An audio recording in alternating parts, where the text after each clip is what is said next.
So, my husband and I watched this documentary last night. It's got my wheels turning, man.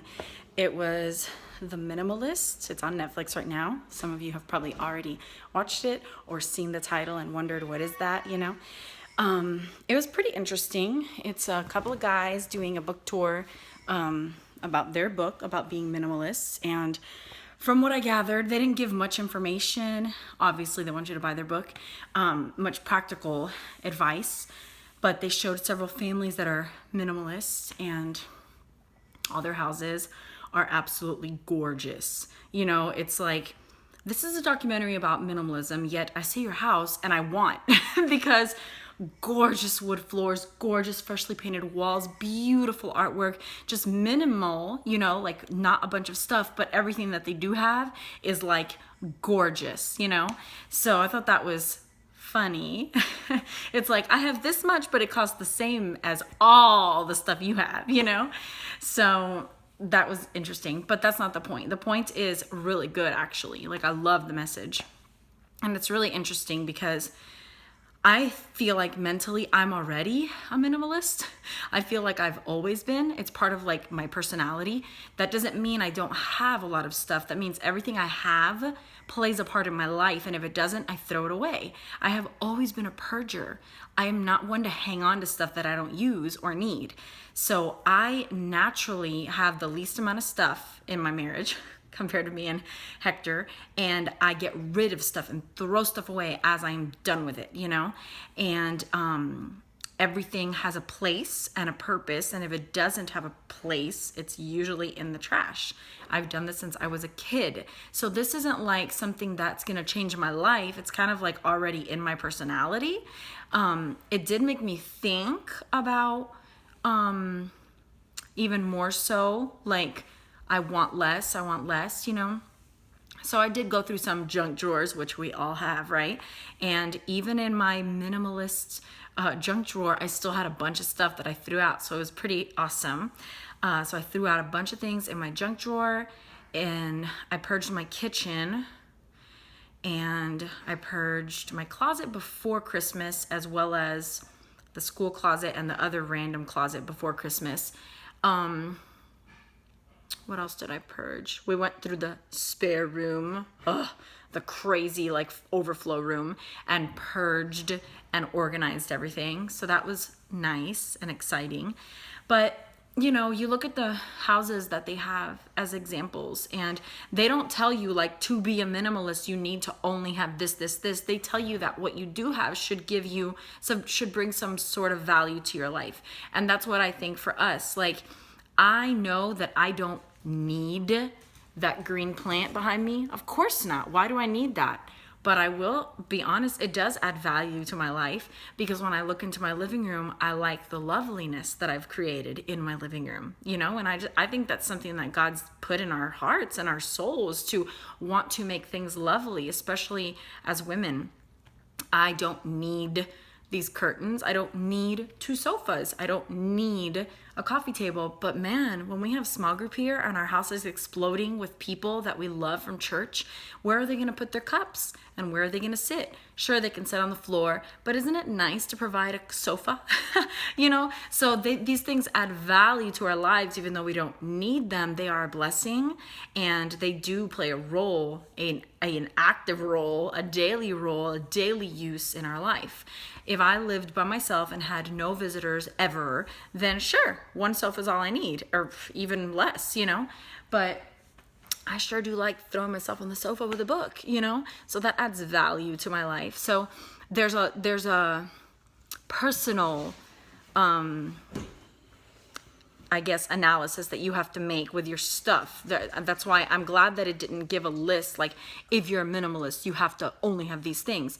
Of course not. Like, they are very realistic about it. Like, if it adds value to your life, then have it. So my minimalism might look different than somebody else's. I am not calling myself a minimalist. I just think it's funny that I already adopt some of the mentality. I am not a consumer. Like, I buy food. I pretty much buy food, and that's it, and we consume it.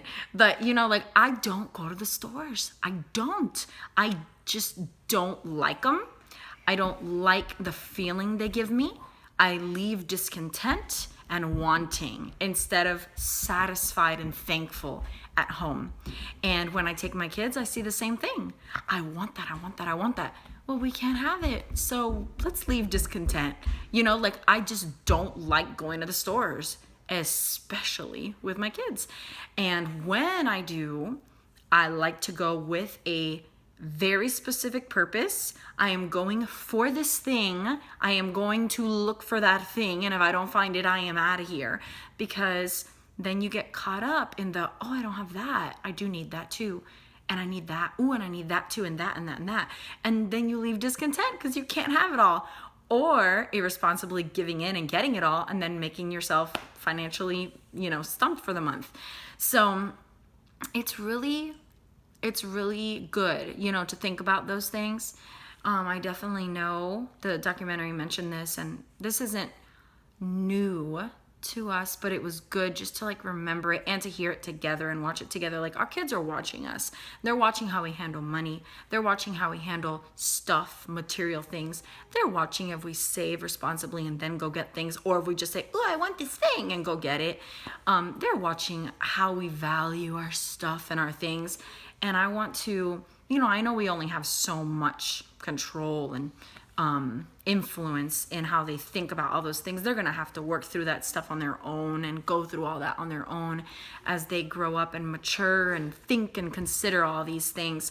But I still want to be a good example that we don't just use our money foolishly and live on stuff and that being our fulfillment and where we find our fulfillment, and being wise about what we get, and then what we get, it having a use in our life. It's not just this thing gathering dust in the corner that nobody touches, we don't just throw money away.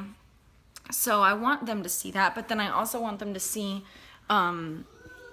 spontaneous fun, adventure, cool activities.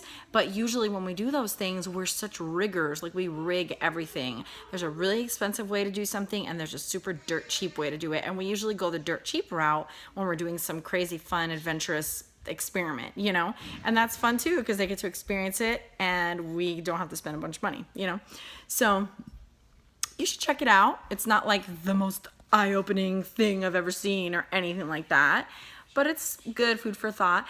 And then something else that's, I think about this all the time. There's a lot of fads, right? There's fads, there's things. Hey, take that off of her, poor thing.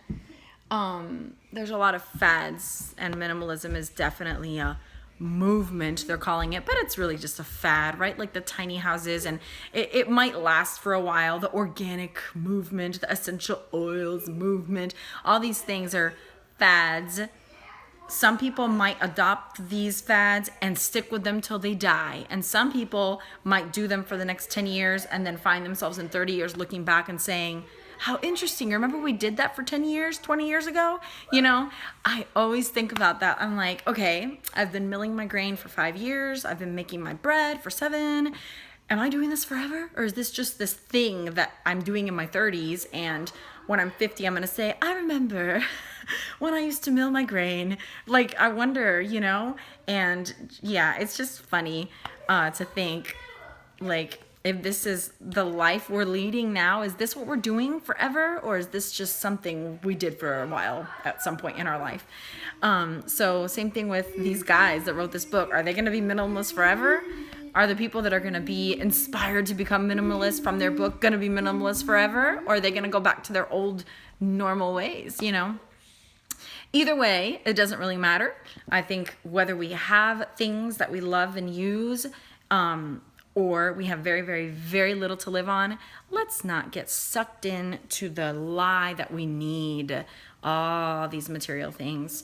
And let's be thankful and grateful for what we have. Take care of the things that we have. Use the things that we have. And just be good stewards, and not go crazy always getting more, just because they say you're supposed to, So, interesting. Good stuff to think about.